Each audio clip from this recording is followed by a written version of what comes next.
세 번째 토론자로 강영규 총감독님께서 길게 이야기해 주신다고 했는데 10분 정도 1.2배속으로 당신의 기억에 축제 하나 더해질 거예요 라는 주제를 갖고 토론을 해드리도록 하겠습니다.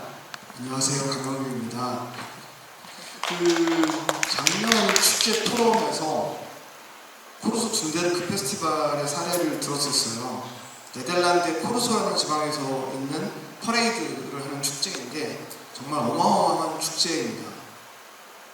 30여 개의 시민 커뮤니티들이 자발적으로 만들어져서 이들이 다 퍼레이드 칼을 직접 디자인, 설계, 제작 다 시민들이 하는데 그 수준이 정말 대단해요. 심지어는 그 퍼레이드 칼을 꾸미는 꽃을 직접 씨를 뿌리고 농사를 져서 재배를 한 다음에 꾸미는 것까지 다 시민들이 진행을 합니다. 완전히 그 시민축제의 끝판왕이죠. 그 축제 사례를 딱 듣는데 갑자기 인형극제가 생각이 나는 거예요. 그래서 홍영민 국장한테 전화를 걸었습니다. 야, 이거 진짜 인형극제는 가능하지 않을까? 지금은 좀 힘들고 불가능할지 몰라도 한 30년, 50년 뒤는 대한민국에서 진짜 인형극제는 가능하다고 생각해. 그런 얘기를 했었습니다. 어제 그저께 9월 3일날 퍼펙트 카니발이 진행이 됐습니다. 약 400여 시민들이 인형을 들고 1년간 자기들이 만든 인형을 들고 퍼레이드를 진행을 했죠. 갑자기 그런 생각이 들더라고요. 이 1년 동안 인형을 만들면서 엄마는 이 아이에게 어떤 얘기를 했을까? 그리고 이 퍼레이드가 딱 시작되기 바로 전날 9월 2일날 그 밤에는 과연 이 엄마는 아이에게 어떤 얘기를 했을까? 야, 내일 너하고 인형이 잘 걸어가게끔 이 도로에는 차가 다니지 않는데, 그리고 굉장히 많은 어마어마한 사람들이 너하고 인형을 위해서 막 박수를 보내고 막 환호를 할 거야. 그걸 듣는 이 아이는 어떤 꿈을 꿨을까라는 생각이 들었습니다. 그리고 만약에 축제가 끝나고 난 다음에 아이하고 엄마, 아빠는 분명히 인형을 들고 다시 집에 돌아갔겠죠. 그 속에서 분명히 아빠는 아마 이 아이의 사진을 굉장히 열심히 찍으셨을 거고, 그 사진을 아이한테 보여주면서 어떤 얘기들을 나눴을까요? 이게 10년, 20년 지나고 난 다음에 과연 그 아이가 어른이 되고 난 다음에 춘천 하면 떠오르는 기억은 어떤 건지가 굉장히 궁금했습니다. 그 마임 축제는 깨비짱이라는 자원활동가 친구들이 있어요.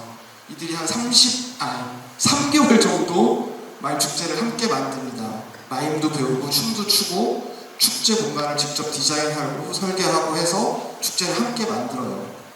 마지막 날, 축제 마지막 날 저희는 도깨비 안장에서 비바라비다 건배라는 플레이를 진행하는데요. 같이 이제 막 맥주를 잔을 부딪히고 맥주를 마시다가 막 맥주를 서로 뿌리기도 하고 막 난리를 치는 플레이입니다.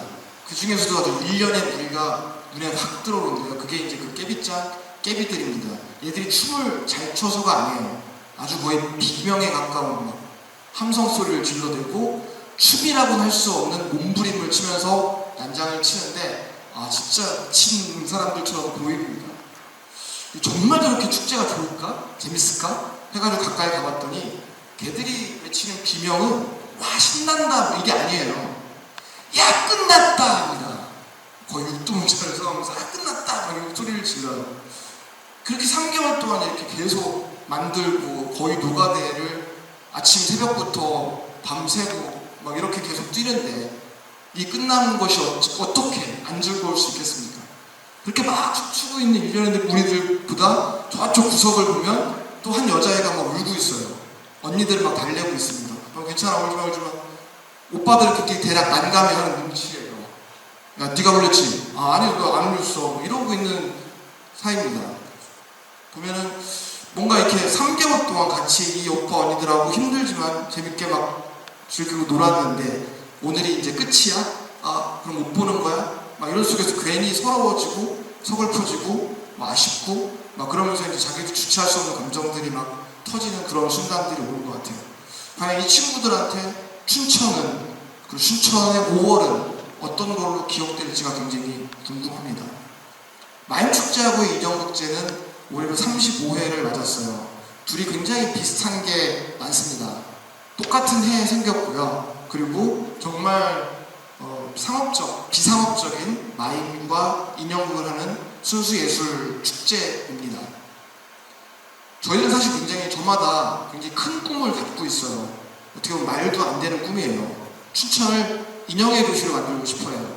그리고 저희는 이 물의 도시 춘천을 불의 도시로 만들고 싶습니다. 꿈은 오지게 크죠. 그런데 사실 이거 현실적으로 굉장히 어려워요. 저희들은 굉장히 좀 가난한 축제들이거든요. 예산이 택도 없습니다. 어찌 보면 저희들에게 35년의 역사는 저희가 만들고 싶은 이 꿈과 굉장히 비루한 이 현실들 그 사이에 존재하는 갭, 그 간극들을 좁혀오는 그런 작업들이었던 것 같아요. 지금도 열심히 좁히려고 노력하고 있습니다. 그런데 그 과정을 함께하는 굉장히 많은 사람들이 존재합니다. 그 많은 사람들한테 역시 또 보상 제대로 이루어지지 않죠. 굉장히 힘들게 굉장히 급여라든지 이런 것도 굉장히 작게 지불이 됩니다. 그러다 보니까 우리들한테 굉장히 중요한 건 사실 보상보다도 마음이에요. 서로가 서로에게 어떤 마음을 다치지 않게 상처를 주지도 않고 받지도 않으려는 그런 노력들이 굉장히 중요해요. 그런데요, 제가 알기로 아마 인형국제가 내일이 폐막 마지막 날입니다. 지금쯤 되면 축제하는 사람들은요, 거의 몸은 이제 걸레가 돼요. 거의 누더기가 되고 눈을 잘 뜰 수도 없어요. 진짜 힘들어가지고요. 몸을 질질 끌다시피 합니다. 이럴 때가 되면은 신경이나 마음은 정말 예민해져요. 정말 민감해지고요. 누가 하나 툭 건들면 갑자기 확 나와요. 그러다 보니까 자기도 모르게 서로한테 상처를 주거나 아프게 하기도 하고 그 상처를 굉장히 심하게 받기도 합니다. 그 과정에서 굉장히 많은 사람들이 떠나갔어요. 춘천의 이 마임 축제와 인형국제를 정말 좋게 기억하는 사람도 굉장히 많겠지만 정말 아프게 떠나갔던 사람들도 굉장히 많습니다.